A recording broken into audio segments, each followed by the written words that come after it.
तो गुरु जी मैं पूछ रहा था आपसे, जो मंदिर में जो भगवान बैठे हैं ना पत्थर के, वो सच में होते हैं या फिर झूठ?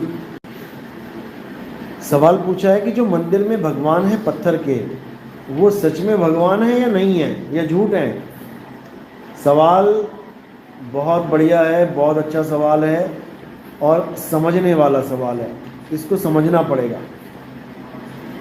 पहले तो इनके सवाल में ही जवाब है, अगर ध्यान से समझे तो।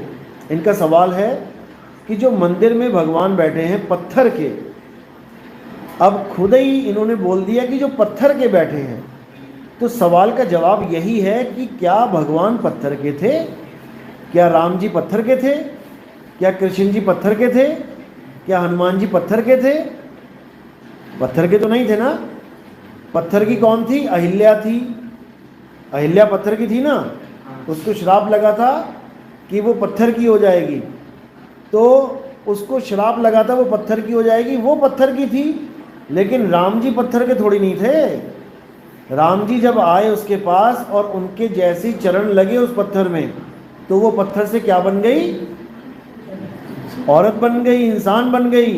तो भगवान वो है जो पत्थर को इंसान बना दे, और इंसान वो है जो भगवान को ही पत्थर बना दे। भगवान वो है जो पत्थर को इंसान बना सकता है, लेकिन इंसान वो है जो भगवान को भी पत्थर बना सकता है। बना दिया ना मंदिर में। तो किसने बनाया पत्थर भगवान को? इंसान ने। तो इंसान क्या भगवान को पत्थर बना सकता है? पहले तो यही बता दो, बना सकता है क्या? नहीं बना सकता। तो वो भगवान नहीं, वो पत्थर की एक मूर्ति है जिसको एक शेप दे दी गई है, आंख कान नाक बना दिए गए हैं। पहले वो मूर्ति आंख कान नाक वाली नहीं थी। पहले बड़ी बड़ी शिलाएं रखी होती हैं, आप जाके ऑर्डर दो, जो शिल्पकार होते हैं उनको ऑर्डर दो, भैया एक मूर्ति बनानी है। पूछेगा आपसे किसकी बनानी है, आप कहोगे इस भगवान की बनानी है। वो कहेगा कितनी हाइट रखनी है, चौड़ाई कितनी रखनी है, हाथ कितने रखने हैं, बाल खुले रखने हैं कि जूड़ा बनाना है, धनुष बाण रखना है कि गदा रखनी है, कमल का फूल रखना है या चक्र रखना है, तुमसे पूछेगा वो। या फिर तुम एक फोटो पकड़ा दोगे उसको कि ऐसी बनानी है, यानी तुम ऑर्डर दे रहे हो भगवान बनाने का। तो क्या तुम ऑर्डर से भगवान बना सकते हो? क्या भगवान ऑर्डर से बनते हैं? नहीं बनते हैं। बस सिंपल सी बात है। कहने का मतलब तुमने अपनी कोई मूर्ति बनवाई किसी से, तो क्या अब हम खाना उस मूर्ति को खिलाएंगे कि तुम्हें खिलाएंगे? तुम ये बताओ। तुमने एक मूर्ति घर में रख दी अपनी ही मूर्ति बनवा के, अब तुम्हारी मम्मी लड्डू पेड़ा गुलाब जामुन सब उसको दे रही है, उसके मुंह में लगा रही है और तुम्हें पूछ भी नहीं रही है, तो तुम्हें अच्छा लगेगा या बुरा लगेगा? बहुत बुरा लगेगा। बस इसी तरह जिस भगवान को हम खाना खिला रहे हैं वो खाना खाता ही नहीं है। नहीं तो बता दो कि किसी भगवान ने आज तक, तुम लड्डू लगा दो उनके मुंह पे, आज तक उस लड्डू को चबा के पचा लिया हो? कोई भी ऐसा मिल जाए? तुम बेसन का लड्डू बूंदी का लड्डू अगर तुम लगा दोगे उनके मुंह पे, तो वो लड्डू वहीं चिपका रहेगा। और तुम 1 घंटे बाद आओगे तो फिर भी चिपका रहेगा, आधे घंटे बाद आओगे तब भी चिपका रहेगा, 1 दिन बाद आओगे तब भी चिपका रहेगा। वो खा ही नहीं पाएंगे, क्योंकि पत्थर कभी लड्डू खाता ही नहीं है। अब खाता कौन को? इंसान तो खाता है। अब भगवान के मुंह पे लगा दिया, इंसान थोड़ी नहीं खाएगा।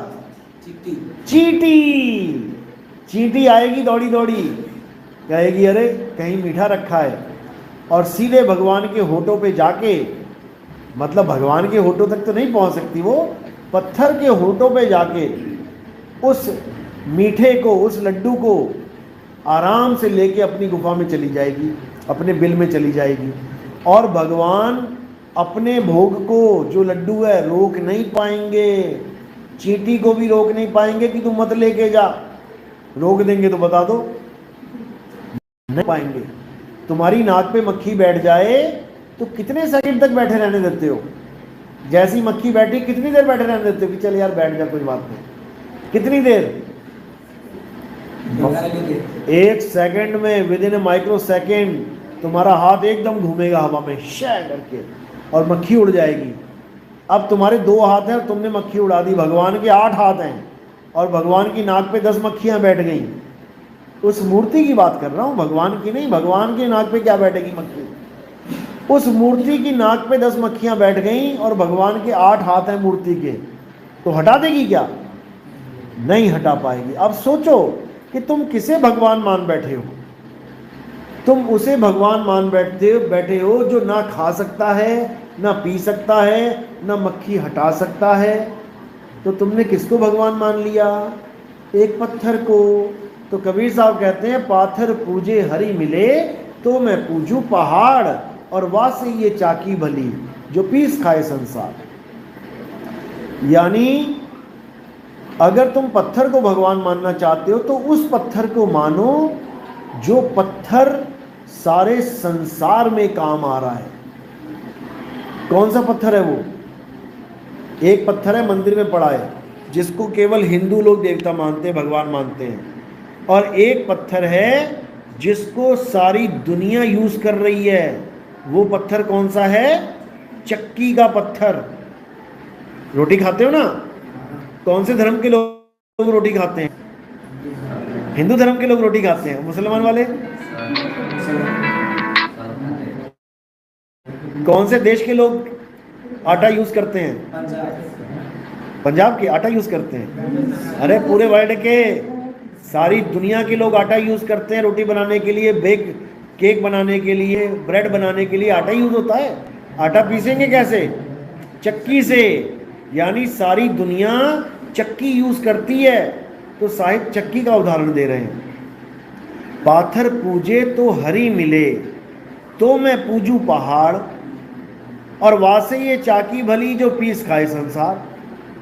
कहते हैं अगर पत्थर की पूजा करनी है तो इससे अच्छा पहाड़ की पूजा कर लो। पत्थर तो छोटा है, पहाड़ बहुत विशाल है। भगवान मिल भी गया पत्थर से तो वैसे छोटा सा मिलेगा, उधर पहाड़ है बड़ा वाला मिल जाएगा। और उससे भी अच्छा है कि तुम चक्की की पूजा करो। जैसे कई लोग दुकान में जाते हैं तो अपने औजारों की पूजा करते हैं ना, अपने जो टूल्स होते हैं। जैसे विश्वकर्मा पूजा आती है, विश्वकर्मा डे आता है, तो अपने अपने औजारों की पूजा होती है। कोई पेचकस की पूजा, कोई प्लास की पूजा, कोई किसी की पूजा, जो भी अपना अपना औजार है, यानी जिससे आप रोटी कमा रहे हो, खा रहे हो, उसकी पूजा करो। समझ में आता है? जिसकी वजह से आप नट बोल्ट खोल पा रहे हो, आप इंजन ठीक कर पा रहे हो, उसकी पूजा करो, क्योंकि उससे आपको पैसा मिल रहा है। अगर आप नट बोल्ट खोलने वाली मशीनों को, औजारों को भगवान मान के पूजा करते हो, तब तो समझ में आता है कि उससे आपको पैसा मिलता है। अब कोई पंचर बनाने वाला है आदमी और उसके पास कोई पंचर बनाने का कोई टूल नहीं है, तो तुम्हारा पंचर बना देगा क्या? वो नहीं बना पाएगा। दुनिया का बड़े से बड़ा इंजीनियर है जो बहुत बढ़िया इंजन को ठीक कर देता है, उसके पास औजार नहीं है। और तुम अपनी कार ले जाओ, उसके पास है वो इंजीनियर बढ़िया, मैकेनिक है तगड़ा एक नंबर का, तुम उससे कहो मेरी कार ठीक कर दो और उसके पास औजार नहीं है, तो कर देगा क्या वो ठीक? नहीं कर पाएगा। यानी औजारों से ही सारा काम हो रहा है। तो अगर वो अपने औजार को भगवान मान के पूजता है तब तो समझ में आता है कि भगवान उसकी रोजी रोटी चला रहे हैं। औजार का रूप बना के, प्लास का, पेचकस का रूप बना के उसका पेट पाल रहे हैं, उसके परिवार का पेट पाल रहे हैं, वो तो समझ में आता है। लेकिन पत्थर की मूर्ति की पूजा करके तुम्हें कौन सा पैसा मिल रहा है? बल्कि पैसा चढ़ा के आ रहे हो तुम, 10 5 रुपये 50 100 रुपये दे के आ रहे हो मंदिर में, लेके क्या आ रहे हो वहां से? जो पैसा कमा रहे हो औजारों की वजह से कमा रहे हो। तो विश्वकर्मा डे में औजारों की पूजा की जाती है। हम भी कहते हैं ठीक है कि कम से कम उन औजारों से पैसा तो आ रहा है तुम्हारे पास, और पूरी उम्र आ रहा है। ऐसा नहीं कि आज आएगा कल नहीं आ रहा है। मंदिर में तुम जाते हो, रोज मन्नत मांगते हो, सारी मन्नतें पूरी हो जाती हैं क्या? नहीं होती हैं। 100 में से कोई एक पूरी हो गई तो तुम खुश हो जाते हो। 100 बार जाके कोई एक दिन में मन्नत पूरी हो गई तो खुश हो जाते हो, जबकि औजारों से तुम 100 में से 100 दिन कमाते हो। वो औजार तुम्हें 100 दिन कमा के देगा, तुम 100 दिन यूज करके देखो उसको। तो वहां पर तो समझ में आता है कि जिससे तुम्हें फायदा हो रहा है तुम उसकी पूजा करो, समझ में आता है। इसी प्रकार तुम चक्की की पूजा करो, लगाओ धूप अगरबत्ती चक्की को भगवान मान के पूजा करो, समझ में आता है। क्योंकि तुम जो खाना खाते हो, रोटी खाते हो, सुबह स्कूल जाते हो, रोटी खाते हो, कैसे खा रहे हो? आटे की वजह से। आटा कहाँ से आ रहा है? चक्की की वजह से। गेहूं पीस रहे हो उसमें, उसको भगवान मानो, तब भी समझ में आता है कि हाँ तुम्हारा कुछ भला कर रहा है वो। लेकिन एक पत्थर का भगवान, वो तुम्हारा क्या भला करेगा? नहीं कर सकता। वो तो तुमने बना दिया है, उसकी सफाई भी तुम्हें करनी पड़ रही है।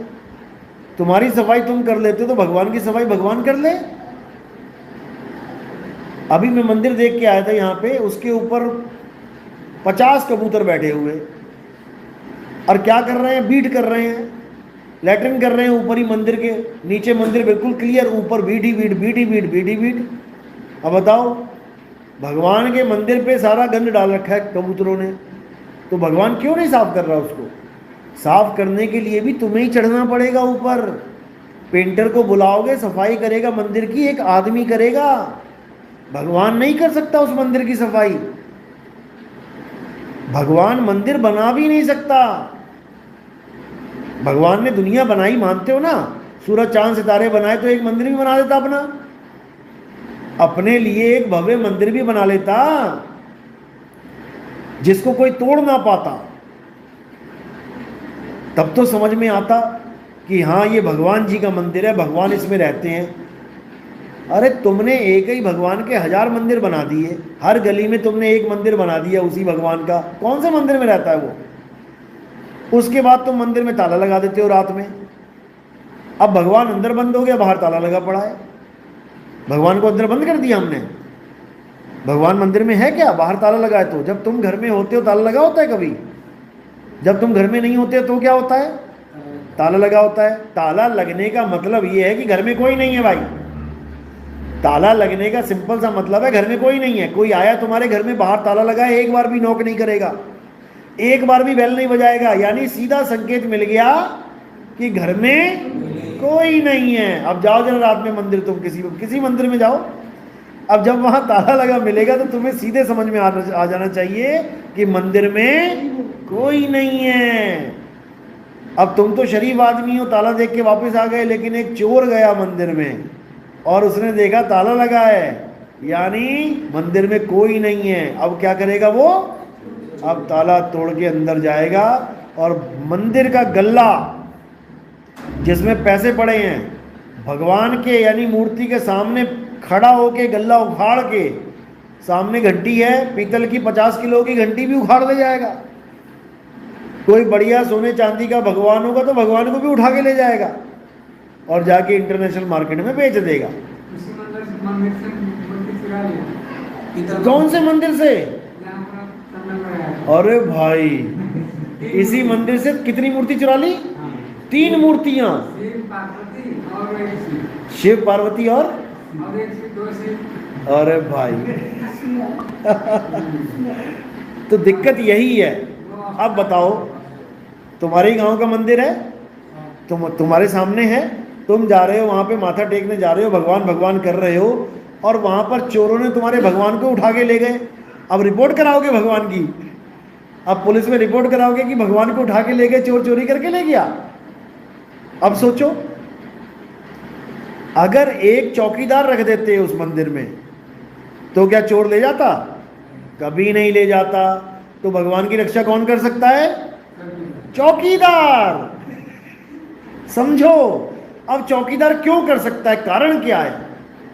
क्योंकि चौकीदार में आत्मा है और भगवान की मूर्ति में आत्मा नहीं है।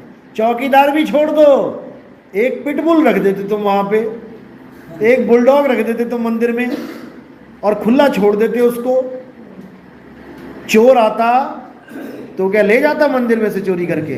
क्यों नहीं ले जाता? उसको काट लेगा। कुत्ता भी भगवान की मूर्ति की रक्षा कर देगा। क्यों? क्योंकि उसमें आत्मा है। चोर को नानी याद करा देता वो, चोर जाता ही ना उसको देख के, वो इतना डेंजर होता है।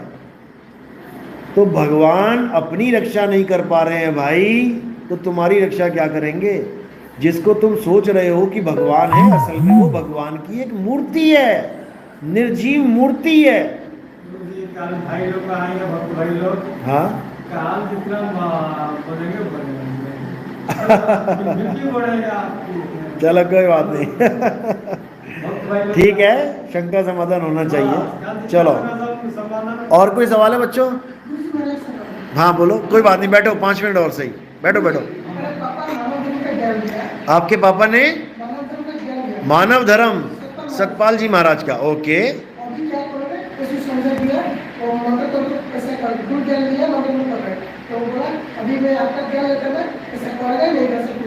अभी क्या सोहंग सोहंग जप रहे हो आप? नहीं जपना है, नहीं जपना सोहंग सोहंग। अगर सोहंग सोहंग ही जपना है तो यहां नाम दीक्षा क्यों लोगे? फिर तो वही जपो। सोहंग सोहंग नहीं जपना है, सोहम हो जाना है। तुम ही सोहम हो, जपना नहीं है।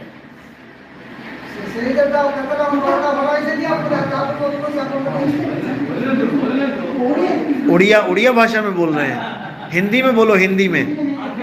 हिंदी नहीं आती? कोई बात नहीं, अपने लड़के को बोलो, वो बोलेगा हिंदी में।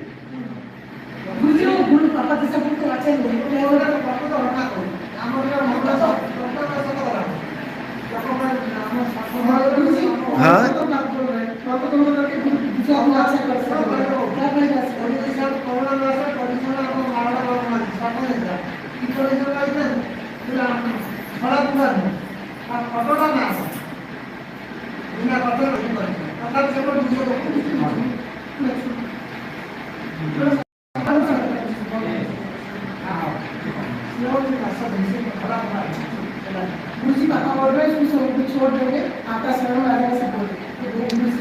देखो, आपको अच्छी तरह समझा देंगे। ज्ञान एक ही सत्य होता है, दो नहीं होते हैं। सतपाल जी महाराज जो ज्ञान दे रहे हैं, ठीक है, अच्छी बात है, भक्ति करवा रहे हैं, 4 विधियां देते हैं, वो 4 क्रियाएं देते हैं। 4 क्रियाएं दी थी ना। सबसे पहली क्रिया त्रिकुटी में ध्यान लगाना, प्रकाश देखना। दूसरी क्रिया अनहद नाद को सुनना। तीसरी क्रिया जीभ को गले में लगाना। और चौथी क्रिया सोहंग सोहंग का अजपा जाप करना। ये केवल सतपाल जी महाराज नहीं दे रहे हैं, ये बहुत सारे गुरु दे रहे हैं। यही प्रेम रावत जी भी दे रहे हैं। यही आप पंजाब में जाओगे, दिव्य जागृति, दिव्य ज्योति जागृति संस्थान, वो भी यही दे रहे हैं। और भी बहुत सारे, श्री श्री रविशंकर, वो भी यही दे रहे हैं। आप किसी का भी नाम ले लो, जितने भी प्राण योगी हैं वो सब यही दे रहे हैं। अच्छी बात है वो लोग ये दे रहे हैं, क्यों? क्योंकि कुछ नहीं से कुछ भला। आप सीधे डॉक्टर नहीं बन पा रहे तो कम से कम ABCD तो पढ़ रहे हो। A for apple, B for bat, C for cat तो कर रहे हो। गुरु छोड़ने से पाप नहीं लगता, पहले समझ लो। अगर गुरु छोड़ने से पाप लगता है तो दत्तात्रेय के 24 गुरु थे, तो सबसे बड़ा पापी तो दत्तात्रेय हो गए महाराज जी। कितने गुरु थे उनके पता है? तो फिर गुरु छोड़ने से पाप नहीं लगता, गुरु छोड़ के गलत काम में चले गए तब पाप लगता है। गुरु को त्याग के, गुरु को छोड़ के आगे बढ़ गए, यानी आगे का ज्ञान का गुरु मिल गया, तो तुम्हें पाप नहीं, तुम्हारी तरक्की हो जाती है। तुम्हारी और तरक्की हो गई, तुम और आगे के गुरु के पास चले गए, पाप नहीं लगता। इस चीज को दिमाग से निकाल दो कि पाप लगता है, समझे? तो इसको समझ लो।